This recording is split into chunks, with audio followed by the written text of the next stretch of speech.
Do Jornal Público, este é o Soundbite, Ruben Martins. E hoje, neste Soundbite, voltamos para falar sobre os debates destas eleições presidenciais. Viva Ana Sá Lopes. Olá, Ruben. E viva Helena Pereira. Olá, viva. Estamos cá em segunda feriado, porque a atualidade não para. Helena Pereira, ainda antes disso, vamos ouvir os sons do debate desta última noite. Marcos Mendes contra Coutrinho de Figueiredo, frente a frente, na TVI. Quando é que eu falei consigo a pedir, a exigir ou a pressionar para a sua decisão? Eu disse que o Luís Marcos Mendes tinha falado comigo. Nunca disse que o Luís Marcos Mendes me tinha contactado, ou disse. Os apoiantes destacados de Luís Marcos Mendes, que eu presumi que faziam parte da sua candidatura, pressionaram para desistir ou para combinar desistir mais tarde durante esta campanha. Acho que o senhor se comporta como uma espécie de André Ventura envergonhado, porque faz acusações e não as prova. E isso, vou-lhe dizer, isso não o recomenda para Presidente da República. Helena Pereira, começo contigo. Vimos o Marcos Mendes como, imagino que nunca tínhamos visto, não é? Pelo menos irritado, nesta lógica presidencial. Sim. Estavas à espera desta postura de Marcos Mendes? Não, mas estava à espera que o assunto que abriu o debate, que levou a essa irritação, que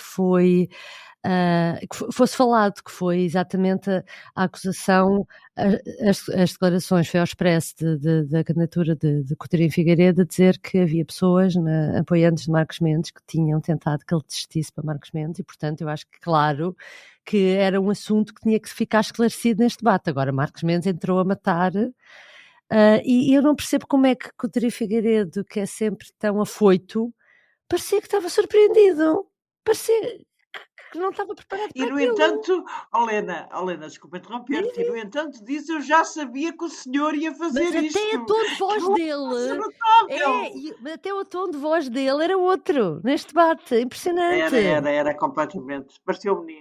Exatamente, porque ele não podia fazer... Nota-se que ele não estava preparado para responder. Não podia ter feito uma acusação daquelas sem depois concretizar, e parece-me que foi uma ingenuidade da parte dele, não faz sentido nenhum aquilo. E o que se passou no debate todo foi uma espécie de Marcos Mendes, com a autoridade da sua experiência, tratá-lo como se ele fosse uma criança que andava a brincar, a fazer de conta que anda a brincar às candidaturas à presidência da República, porque depois foi não só, isto é um problema também mais até de caráter, como dizia Marcos Mendes, que uma pessoa que faz isto não merece sequer ser Presidente da República ou não está preparado, como depois aproveitou para ir desfazendo algumas ideias também do próprio programa, da própria ideologia da Iniciativa Liberal. E, portanto, acho que era importante este debate para Marcos Mendes e acho que, no fundo, Coutrinho Figueiredo deu de bandeja a Marcos Mendes armas para que Marcos Mendes ganhasse o debate e com isto ele não ganhou só. Ele eu acho que destruiu a candidatura de Coutrinho Figueiredo. Ana Sá Lopes, é um debate onde há aqui um claro vencedor, se podemos usar esta lógica, não é? Há aqui uma diferença abismal. Marcos Mendes foi absolutamente brilhante neste debate. Mas para uma pessoa ser brilhante é preciso que o seu oponente seja muito nabo. E foi o que se passou. Na realidade, Coutrinho, apesar de dizer, como já tínhamos falado, como a Helena assinalou, de que vinha preparado para aquela questão, não se preparou nada, não se preparou, parecia de facto o adolescente que está a ser repreendido pelo pai porque meteu a pata na poça. E isto é uma coisa estranhíssima, porque Coutrinho Figueiredo tem 64 anos, mas gosta de falar para os jovens, fingir que tem pai 40 e não sei o quê. Pronto, mas ali realmente parecia ter 15 anos, apanhado com a boca na botija. E depois, não contente com ter sido absolutamente a ter perdido aquela parte do debate para Marcos Mendes, a parte das pessoas da candidatura de Marcos Mendes que teriam pedido a Coutrinho para desistir, ele faz pior, ele faz uma insinuação sobre os anos que Marcos Mendes esteve no governo, com um argumento absolutamente patético, na minha opinião, que são o número de páginas que era dedicado ao tempo em que Marcos Mendes, depois de ter saído do governo, o que é que fez na vida privada? Ana, ele levava isso como sendo o grande trunfo do debate. É inacreditável fazeres uma insinuação, não podes provar. Marcos Mendes foi advogado. toda a gente sabe que foi advogado, teve, obviamente, os seus casos, alguns sabem-se, outros não.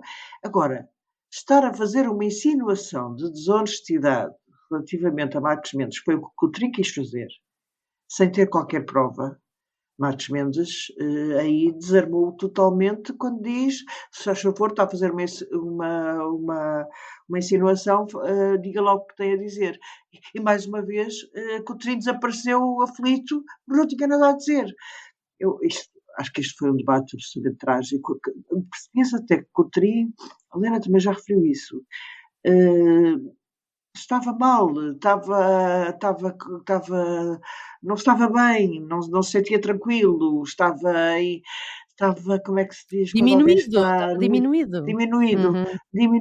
estava-se efetivamente diminuído. Eu não tenho dúvidas que isto foi um arraso que Marcos Mendes deu a Coutinho de Figueiredo. Isto era importante para Marcos Mendes por causa dos votos à direita, e eu acho que este debate deve ter acabado com aquelas alucinações que havia de parte do Coutinho de Figueiredo que ia chegar à segunda volta. Porque inicialmente, como nos lembramos, Coutinho de Figueiredo tinha posto uma fasquia de 10%, que era uma fasquia superior, sem dúvida nenhuma, à iniciativa liberal e que seria um bom resultado.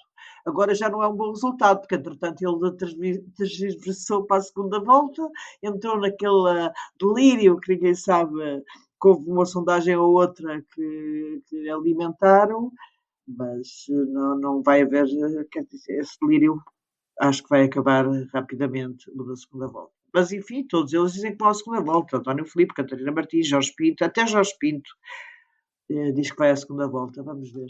Helena Pereira, este foi um debate bem diferente daquele que vimos no sábado entre Catarina Martins e António José Seguro, que fez lembrar um ajuste de contas Sim. com mais de uma década. Mas os temas foram muito diferentes, mas sabes que eu acho que houve uma grande semelhança entre os dois debates, porque eram os dois principais candidatos que representam os tradicionais grandes partidos, com os principais competidores à sua esquerda e direita. E o que aconteceu foi o mesmo.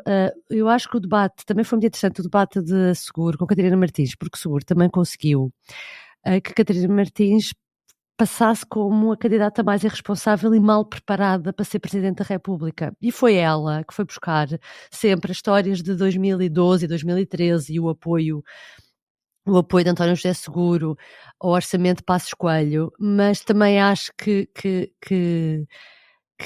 Seguro esteve muito bem, foi mortífero para Catarina Martins, quando o Bloco de Esquerda dizia que não se devia pagar a dívida e que defendia o caminho do Syriza e disse que se a gente tivesse seguido o caminho do Syriza não podíamos agora estar contentes, e Catarina Martins não teve resposta para isso sequer, nem conseguiu, nem mudou de assunto. E, portanto, acho que estes dois debates do fim de semana tiveram isso, não é? Porque era preciso tanto Marcos Mendes como António José Seguro tentar segurar os votos das suas áreas, e parece-me que correram bem aos dois principais candidatos destes partidos. Ana Sá Lopes, Catarina Martins, António José Seguro, como é que olhaste para este debate? É assim, Catarina Martins não esteve como João Coutinho de Figueiredo. Catarina Martins ia muito mais desenvolta, muito mais ao ataque, muito mais e está claramente com o mood mais à vontade nesta campanha. Já devia ter saudades de fazer uma campanha do que Coutinho de Figueiredo apareceu no debate todo. Agora, ao ir levantar fantasmas dos natais passados, que é de 2012, quando a situação europeia era uma situação catastrófica e realmente o que tentou o Syriza na Grécia acabou por redundar numa muito pior austeridade. A situação europeia, isto nem tem a ver com a situação portuguesa, tem a ver com a situação europeia. Ela de facto fica calada, porque ela não pode dizer não, eu preferia que tivesse feito como o Syriza na Grécia. Não podia, não pode fazer. Eu penso que António José Seguro esteve bem no apelo ao voto útil. Depois a Catarina Martins faz outra coisa também, aquele argumento, porque eu estive com o Mário Soares na aula magna. Eu não sei qual é a parte de Mário Soares que a Catarina Martins gosta mais, se é o que fez a aliança com o PSD, se é aquele que assinou, fez um apelo ao governo Sócrates para chamar a Troika, juntamente Era com só o aquele Helena bocadinho Cício. mesmo da aula magna. Era só aquele bocadinho da aula magna. Catarina Martins queria ficar com Soares. Portanto, Catarina Martins está a tentar ser a candidata dos PS que odeiam seguro. E então, obviamente, toda a gente sabe, incluindo os PS que odeiam o seguro, que Catarina Martins não tem qualquer hipótese de ir à segunda volta, mas preferem ficar com Marcos Mendes, ficar com Gouveia Melo ou ficar com André Ventura do que com os António José Seguro. Isto, aquilo é com eles, a opção é livre, o voto é livre, mas então Catarina Martins está a pegar nesse bocadinho de Soares, aliás, ontem fez 101 anos. Soares faria 101 anos, se fosse vivo, e Catarina Martins está a reclamar para si Mário Soares e Jorge Sampaio, quando, Deus me perdoa, mas tanto Jorge Sampaio como Mário Soares têm muito mais a ver com António José Seguro do que tem Catarina Martins. Isto aqui é um bocadinho, é tão artificial, que eu acho que toda a gente percebe. Pelo amor de Deus. Eu percebo que haja muitos socialistas que não gostem de António José Seguro. Ok, o que é que querem? Acho que sim, acho que pessoalmente era muito bom para Catarina Martins ter um bom resultado, porque tornava o Bloco, podia contrariar a decadência eleitoral do Bloco, como nós já vimos. Obviamente, duvido que ela desista, não acredito mesmo que desista, porque está em causa a sobrevivência do Bloco. E depois, acredito mais que Jorge Pinto acabe por desistir, porque já disse uma coisa, eu sou contrário, mas no fim acredito mais que prevalecerá o bom senso. Obviamente que António José Seguro é um candidato de esquerda, por mais disparates que tenha dito na entrevista ao público, mas acho que sim, acho que ele de facto ganha aquele debate à Catarina Martins, assim como Marcos Mendes ganha o debate a Coutinho de Figueiredo. E assim está feito o Soundbite de hoje. Cá estaremos durante esta semana para analisar os próximos debates. Um beijinho e até amanhã. Até amanhã. O Soundbites é um programa de Ana Sá Lopes, Helena Pereira e Ruben Martins. A música original é de Ana Marques Maia. Siga o podcast na sua aplicação preferida para não perder os novos episódios. O público fica no ouvido.